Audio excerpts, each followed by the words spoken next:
اعوذ باللہ من الشیطان الرجیم بسم اللہ الرحمن الرحیم رب اشرح لی صدری ویسر لی امری واحلل عقدۃ من لسانی یفقہوا قولی حسبنا اللہ ونعم الوکیل ونعم المولا ونعم النصیر صدق اللہ العلی العظیم۔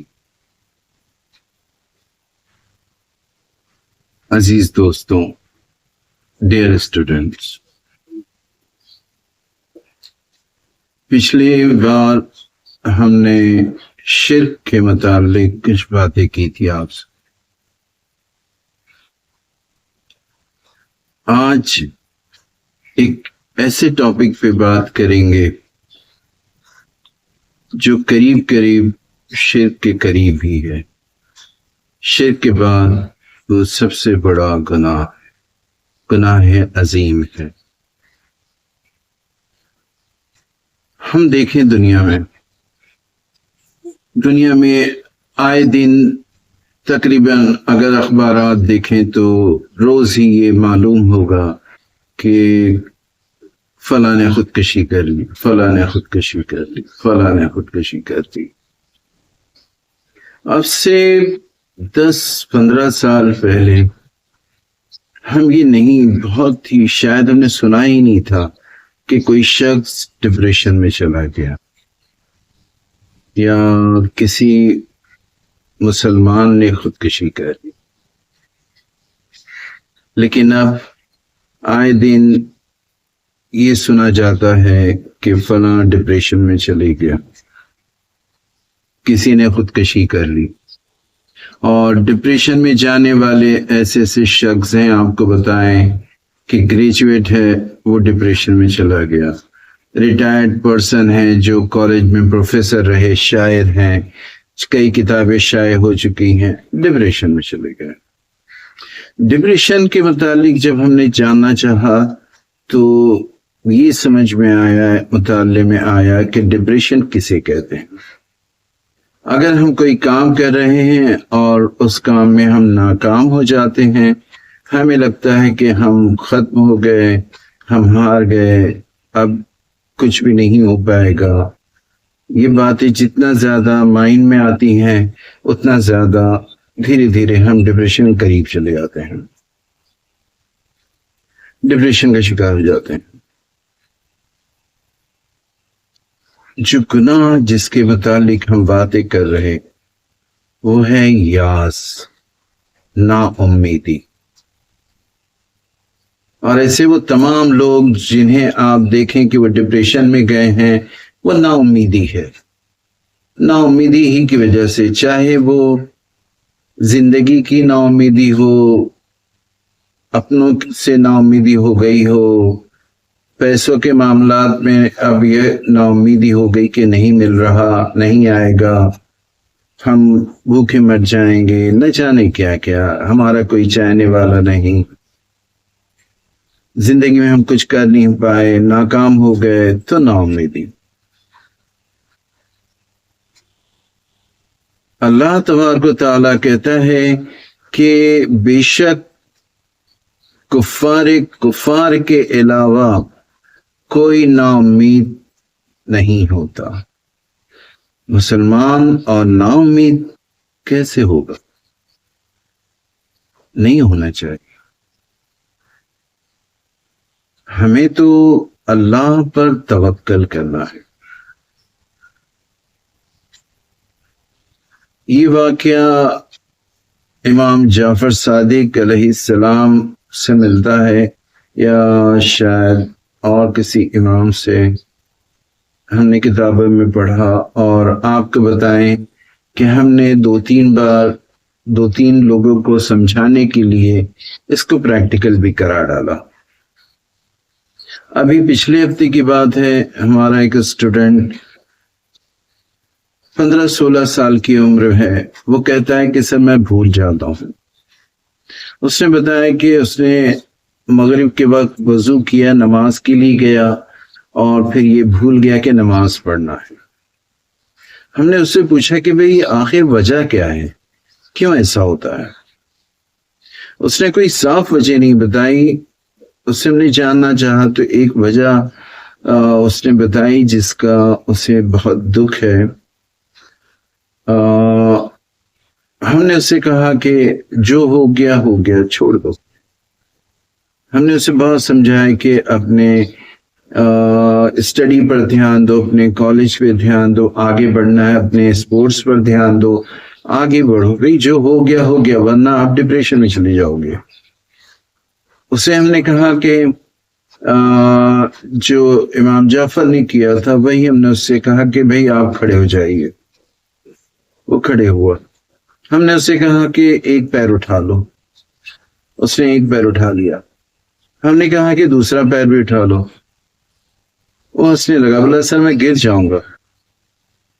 ہم نے کہا مائی ڈیئر، اللہ نے بس آپ کو اتنی ہی قدرت عطا کی ہے کہ آپ ایک پیر پہ اٹھا کر کھڑے ہو سکتے ہیں. دونوں اٹھانے جائیں گے گر جائیں گے.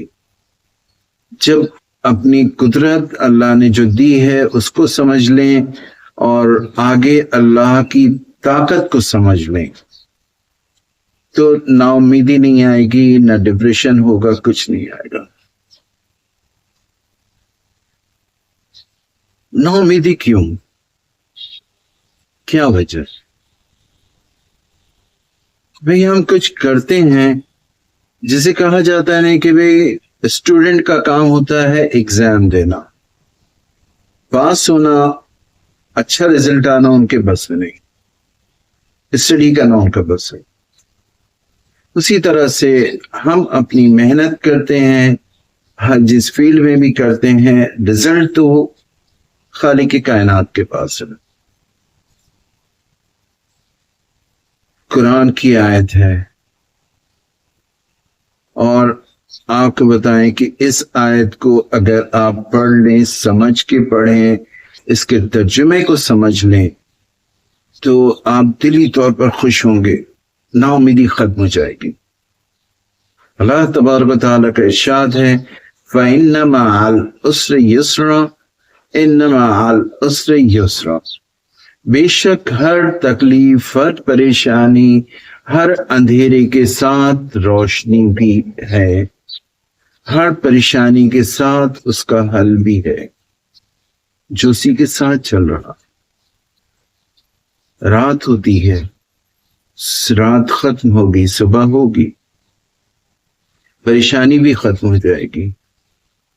اللہ یقین دلا رہا بے شک ہے، تو پھر ہم کیوں پریشان ہیں، کیوں نا امید ہو جاتے ہیں؟ ہمیں چاہیے کہ ہم پوری طرح سے اللہ پر توکل کریں. اللہ پر توکل کر لیں گے تو آگ میں اگر کوئی ہمیں پھینک دے تو آگ ہمیں نہیں جلائے گی. اگر کوئی ہماری گردن پہ چاقو بھی پھیٹ دے تو ہمارا گلا نہیں کٹے گا.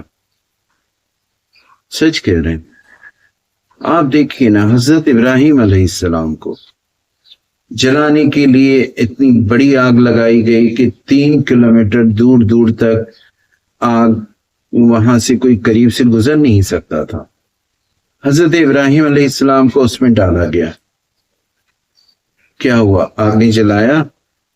آگ کا تو کام ہی چلانا ہے، آگ نے نہیں چلایا اور آگ ان کے لیے گلزار بن گئی. اسی طرح حضرت اسماعیل علیہ السلام نے جب اپنا خواب اپنے والد کو بیان کیا تو انہوں نے کہا چلو ٹھیک ہے. حضرت اسماعیل کو لے کر حضرت ابراہیم چلے، آنکھوں پر اپنے پٹی باندھ لی اور گلے پہ چاقو پھیر دیا.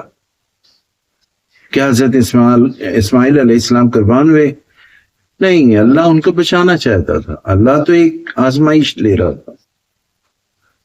اور اللہ نے قرآن کریم میں 2-3 جگہ کہا ہے کہ ہم تمہیں آزمائیں گے، مال کے ذریعے، بچے کے ذریعے، بیوی کے ذریعے، مصیبتوں کے ذریعے. تو پریشان کیوں؟ ہمیں یہ سمجھنا ہوگا کہ یہ ہماری آزمائش ہے اور آزمائش میں ہمیں پورا اترنا ہے. نا امید نہیں ہونا، بالکل نہیں، کسی بھی طرح سے نا امید نہیں ہونا. آپ دیکھیں نا، حضرت موسیٰ علیہ السلام کو، جب فرعون کا لشکر ان کے پیچھے تھا، سامنے دریائے نیل آ گئی، اور کیا ہوا؟ کیا وہ لوگ ڈوب گئے؟ اللہ پر بھروسہ تھا، حضرت موسیٰ علیہ السلام کو نیل میں بھی راستہ بنا دیا، اور پورے حضرت موسیٰ اور ان کے چاہنے والے وہاں سے پار کر گئے۔ بھروسہ تھا تبھی تو۔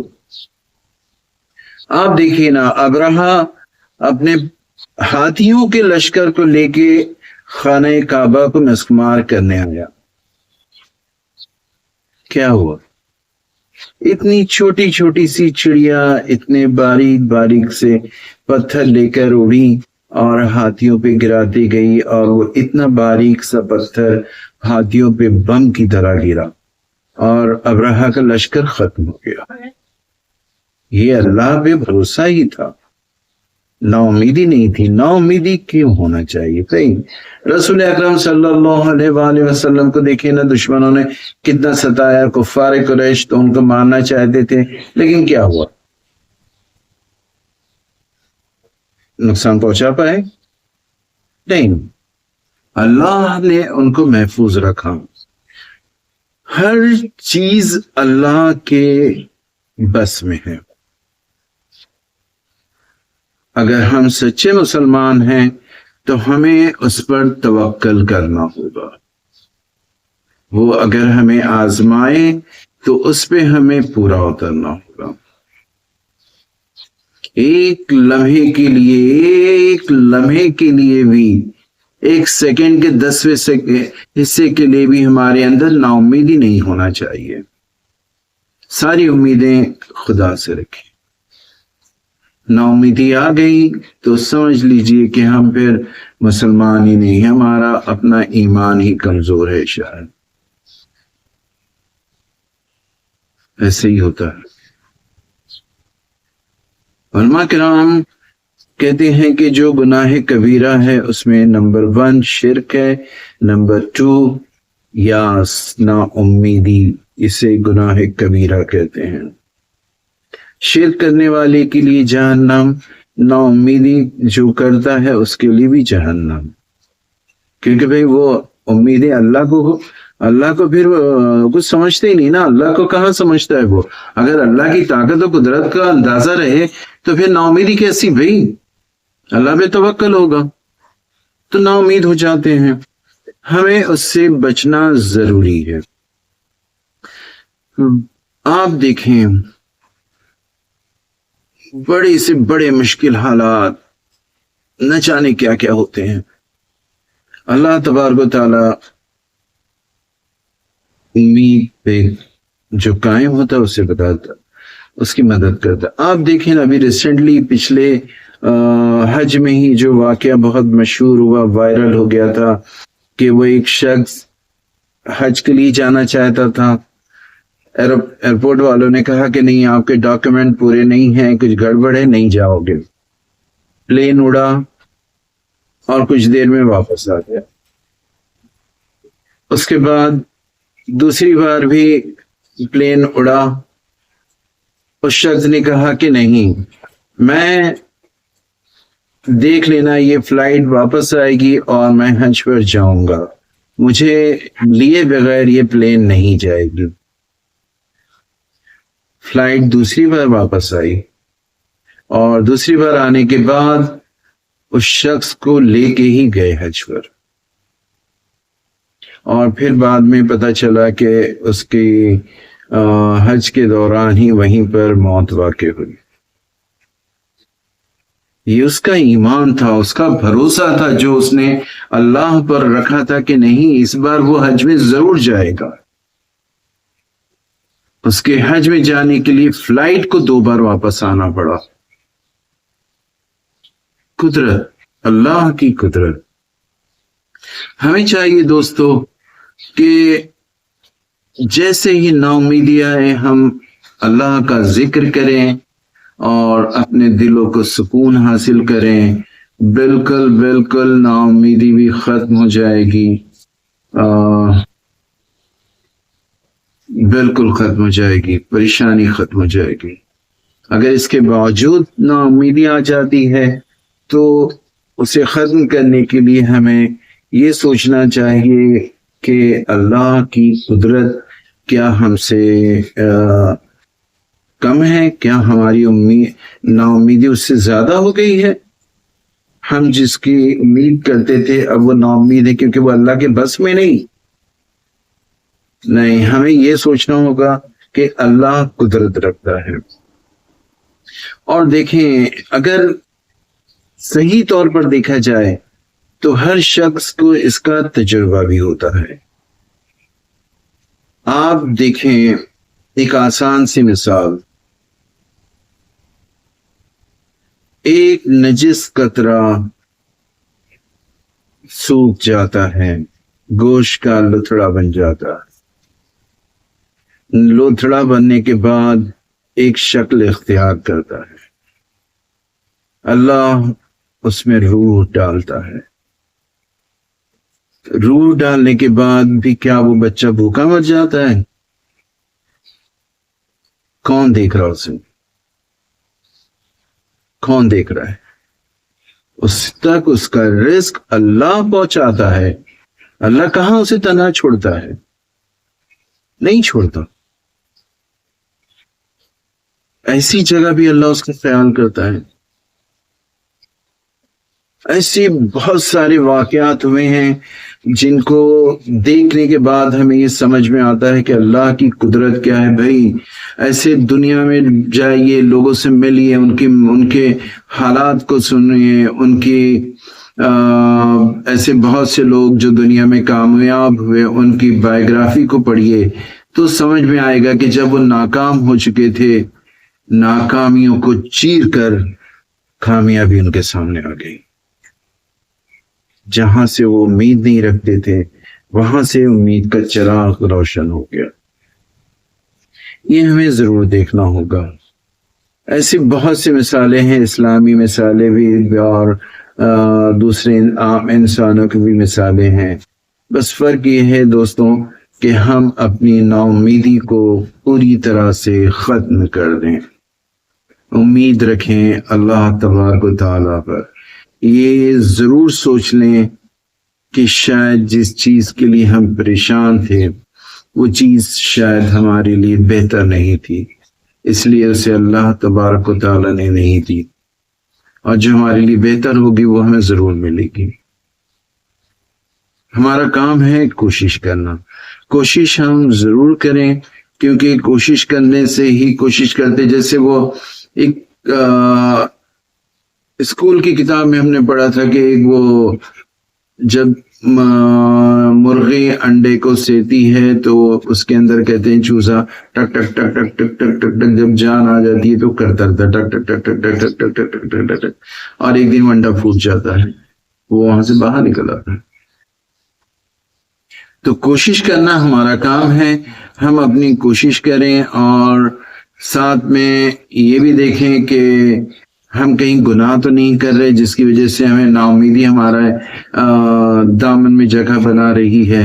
ہمیں اپنی چیزوں کو درست کرنا ہوگا، زیادہ سے زیادہ اللہ سے گفتگو کریں، رات کے اندھیرے میں اٹھ کے بیٹھیں اور اللہ سے باتیں کریں، اپنے گناہوں کی معافی مانگیں، اپنی دعائیں کریں۔ ہم نے ایسے بے شمار چیزیں دیکھی ہیں دوستو جو ہمارے بس میں نہیں تھی، اور دعا کے ذریعے وہ پوری ہوئی، دعا کے ذریعے۔ یا اللہ تیرا شکر ہے، ساری نعمتیں تیری ہی طرف ہیں۔ ہمیں چاہیے دوستو کہ ہم اپنے اعمال کو درست رکھیں، وہ کام کریں جو اللہ ہم سے چاہتا ہے، اپنے اعمال کو سدھاریں، نا امیدی کو ختم کر دیں تاکہ اللہ ہماری دعاؤں کو قبول کرے، ہماری ضرورتوں کو ہمیں وہ دے۔ کیونکہ بے شک ایک واقعہ یاد آ رہا ہمیں، حالانکہ ہم نے اس سے پہلے بھی وہ بیان کیا ہے، ایک چھوٹا سا واقعہ یاد آ رہا ہمیں۔ واقعہ ہے برٹن کے سب سے زیادہ امیر شخص کا۔ اب ان کا نام وغیرہ اس وقت ذہن میں نہیں، لیکن کہتے ہیں برٹن میں وہ سب سے زیادہ دولت مند شخص تھا.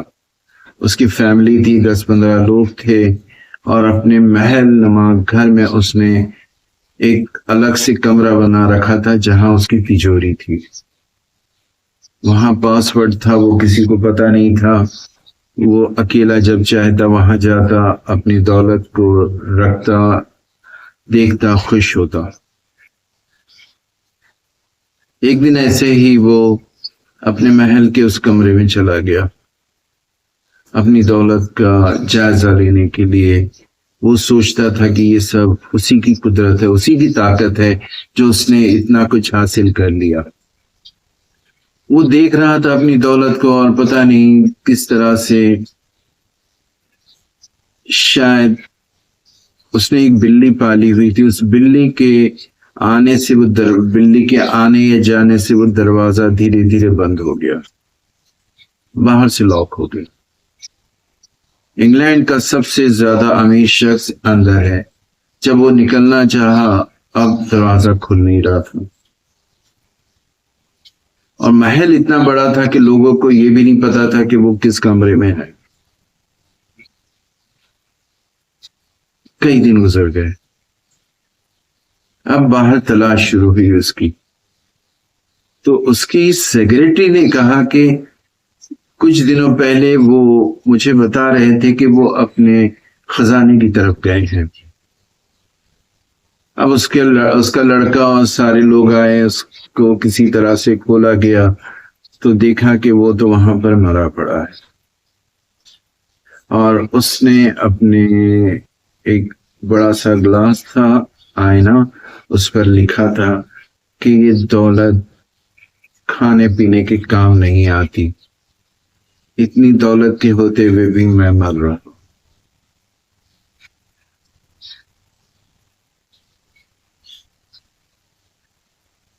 اللہ کی مرضی چلتی ہے دوستو. ہمیں اپنے اعمال کو، اپنی نیت کو صاف رکھیں، محنت کریں، کوشش کریں، اور نا امیدی کی ذرا سی بھی اگر 1% کا آ جائے ہمارے ذہن میں کہ نا امید ہو جائے تو فوراً اس کو پھینک دیں. اللہ پہ توکل کریں، دعا کریں، یا اللہ سے معافی مانگیں کہ ہم نا امید ہو گئے تھے، قدرت تیری ہے بھائی، تو ہی پورا کرنے والا ہے. اور پھر دیکھیں اللہ پر توکل کر کے کہ کیسے کیسے معجزات ہوں گے. جس کا خواب و خیال نہیں، جس کا کوئی گمان نہیں ہوگا، وہ چیزیں بھی پوری ہو جائیں گی. دوستوں، اب ختم کرتے ہیں یہاں پر اپنی بات کو. آپ کو ہماری یہ باتیں کیسی لگی آپ اسے ضرور بتائیں، اپنی رائے ضرور دیں. اگر ہم سے کوئی غلطی ہوئی ہو، کوئی خامی رہ گئی تو اس کے متعلق بھی بتائیں. کوئی سوال ہے تو ضرور بتائیں. کہاں سے آپ یہ ویڈیو دیکھ رہے ہیں یہ بھی بتائیں. انشاءاللہ آئندہ پھر ملاقات ہوگی. اب اجازت چاہتے ہیں آپ سب سے. شکریہ. اللہ حافظ.